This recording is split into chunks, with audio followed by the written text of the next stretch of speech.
How's it going, everyone? So, this is my new project. Ta-da! It is a 200-gallon custom-built show tank, and the guy I bought it from said it was originally built for Neiman Marcus stores by that TV show on Nat Geo, Fish Tank Kings. I don't know how accurate that is, but it's really nice. The coral inserts, the handmade coral inserts, really, really cool. Thing stands 6.5 feet tall without the canopy, which I will not be running for now because I like the look of it like this. It's got a custom steel stand wiring in there. It's really nice. So anyway, original cost of this thing was like 12 grand, and I picked it up for, man, I want to say about 1,300 bucks. So let's get on with the plans here. This was my first day actually working on it. I picked up what I needed, and let's get things in order, and hopefully this will be the first of a few fish only videos, because I don't see many of those online, and let's see where those go. Okay, so here's the deal. I've got the return line 1 inch going up across the back. If I can get in there. Probably not. It's in there. Anyway, to the top. And then what I'm going to do, and then we have the returns coming in. Let's see if I can find them. They're pretty well hidden. Yeah, there's one there and one down over here. I'm keeping it bare bottom. I don't want a detritus trap. And what I'm doing here, so it's a schedule 42 inch, and the plan is, hopefully, to get a union in here for maintenance. That's going to go to a 90. The 90 is going to drop down into this. This is a 27-gallon tote, 25-gallon tote that I bought.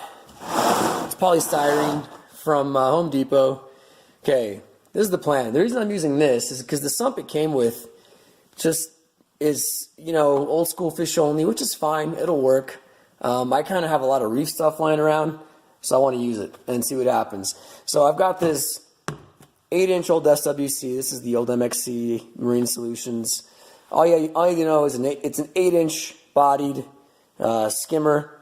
It has a Seche 2500. I just was able to find a needle wheel impeller, an aftermarket, that red demon thing, whatever it's called, Red Devil, which is supposed to stop the starting issues.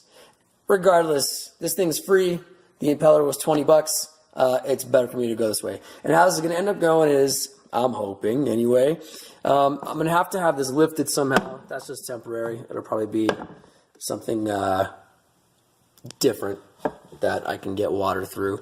But, so that's going to be here, like that. Then, the outlet of that goes into here. And the reason I'm doing this, I like the whole modular setup that I forgot which aquarium manufacturers are doing, but I really like that, because what I'm going to do here is I'm going to run a sand bed and Kato. And the reason I like this setup for this is because I get to take this out and clean it whenever I want. It's not going to be an issue. Hopefully the light hanging over this will contain most of the coral line that might develop in here and not filthy up this already pretty filthy skimmer and the surroundings. This is going to have either channels cut out or holes drilled to keep the Kato inside this and not floating around, and hopefully that works. And this way I'll be able to control the water level as well, depending on where I drill this in. Okay, well, we'll see how that works later on, probably today.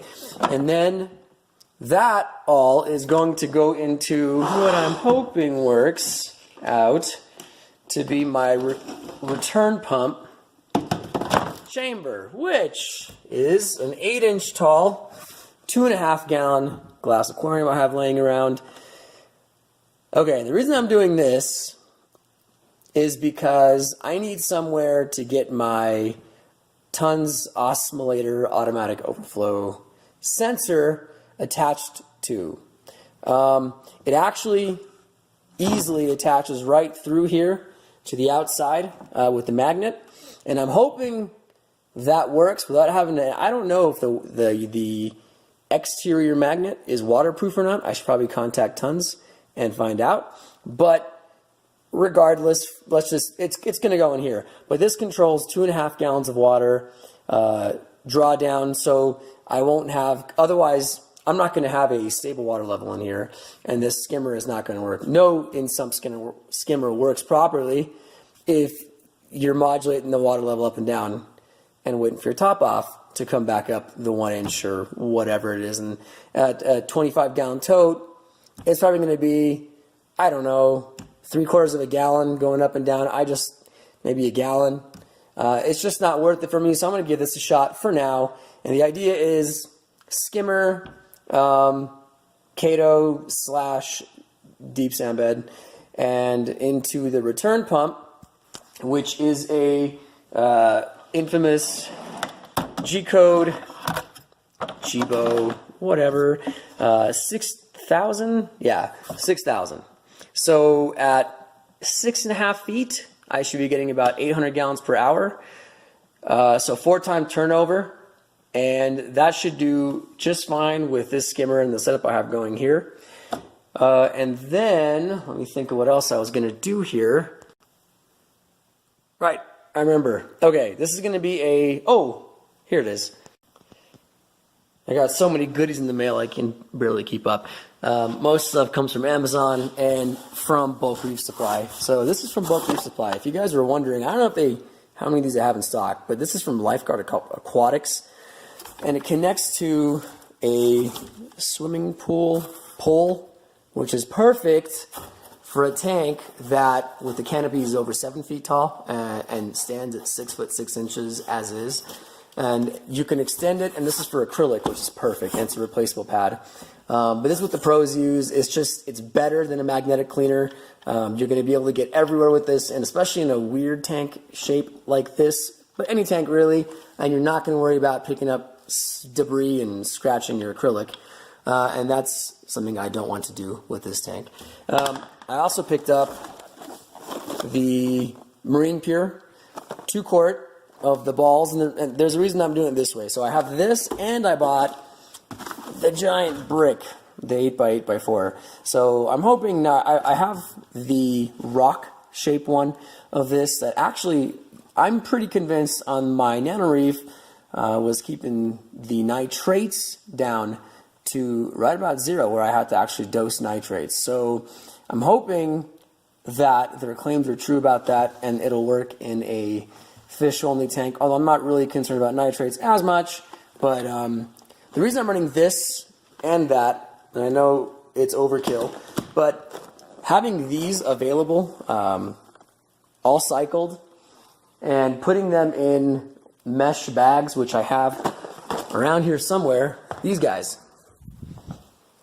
So you can remove them and toss them into a quarantine tank and have prepped and ready cycled biomedia. That's why I actually have these, is for quarantine, which is necessary once the big expensive fish go in, not so much when the community fish are coming in.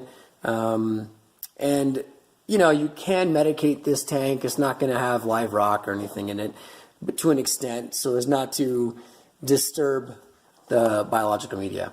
But that's basically what's going to go down here. I don't know where that block is going to fit. I don't know. We'll figure it out. It's going to go, might go into the skimmer. Lift that up. I'm not really sure yet, guys. We'll figure it out as we go along. You're welcome to follow along on this journey. Subscribe, thumbs up, like, whatever you want to do. And hopefully there's enough demand out there for fish-only guys, because I'm coming from a reef keeping background of 17 years. So this is actually new to me, to keep a fish-only tank. I've kept freshwater fish-only tanks, But if I have any struggles with it or whatever, or if you have any comments, please list them below. I'll answer whatever questions I can. If you're trying to start one of these tanks, look for them on Craigslist, man, all over the country. I mean, there's one right now. It's a 700-gallon, 5-foot diameter. It stands about 8 feet tall, and they want $6,000 for it, and that's a fantastic deal for a $30,000 tank. Anyway, all right, guys, so that's basically going to be it for now. Once I get this thing filled up and cycling, I'm going to do a fishless cycle using Seachem's stability and their prime, possibly. I don't know. I contacted Seachem. There are 2 or 3 ways of doing it. I might just go with the old school ammonium chloride way and see what happens there. All right, we'll take it from there.